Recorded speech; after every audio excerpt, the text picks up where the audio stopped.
Форум прошел в кругу профессионалов своего дела, в обстановке доверия друг к другу и живого интереса к происходящему. 2 дня в Москве и 3 в культурной столице Санкт-Петербурге.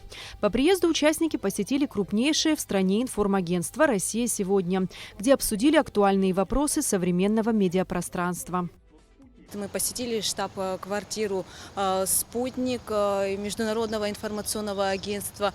Там было очень много всего интересного. Нам рассказали о особенностях работы агентства. Посетили информационное агентство «Мир» в Москве. Там также было очень интересно. Помимо официальной части у нас также была экскурсионная. В Москве я была, а вот в Питере я, конечно, впервые.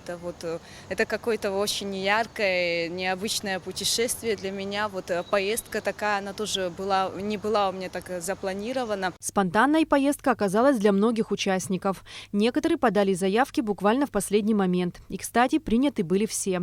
26 человек из Абхазии оказались единственными гостями форума, так как из-за угрозы распространения коронавируса представители других республик и регионов приехать не рискнули.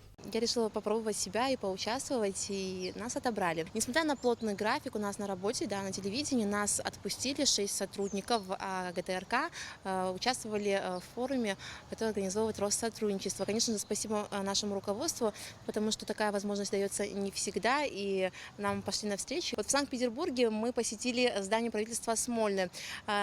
Кроме того, что это здание является зданием правительства, на сегодняшний день там действующий музей, нам рассказали, показали кабинет самого Ленина. Культурная программа не оставила равнодушным никого из участников.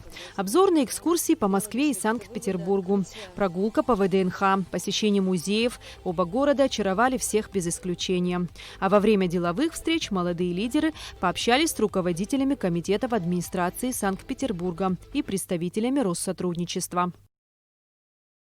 Я, хотя не впервые в Москве и в Питере, но для меня было открытием попасть на ВДНХ в павильон «Макет Москвы». Нам показали огромный макет города, было очень ярко, красиво. Я надеюсь, что Россотрудничество организует очередные поездки в другие регионы России. Я надеюсь, что буду участвовать в других проектах. Спасибо огромное за теплый прием. Говорят, все хорошее имеет свойство заканчиваться. Форум «Русское слово» в глобальной медиаконкуренции завершился на 5-й день. Однако яркие эмоции, новый опыт и знакомства надолго останутся в памяти участников. Эсма Гуланзе, Абхазское телевидение.